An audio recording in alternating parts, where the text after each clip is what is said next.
گروه تلویزیونی مرکز زنجان نیز به ما پیوستند و با هم به سوی شهر حلبچه به راه افتادیم. خدا قوت، شما خسته نباشید.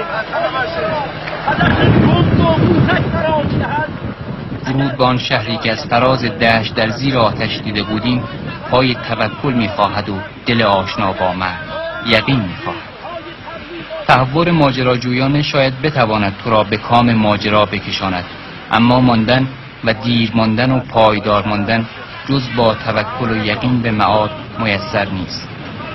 اولین لشکری که وارد شهر شده است بچه‌های بدر هستند که خود اهل عراقند، تا دنیا بیش از پیش بداند که ما در پی کشورگشایی نیستیم و مگر دنیا نمی‌داند.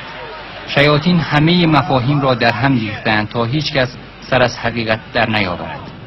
اما ما به فطرت الهی انسان اعتماد داریم و می‌دانیم که پافشاری ما بر حق و عدالت نهایتاً همه چیز را روشن خواهد کرد.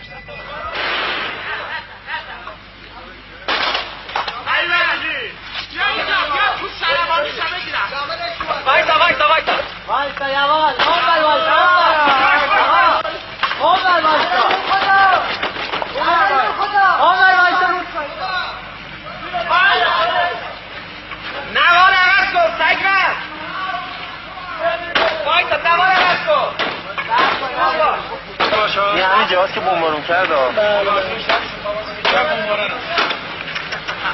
جای بمبارون عراق کنترل شهر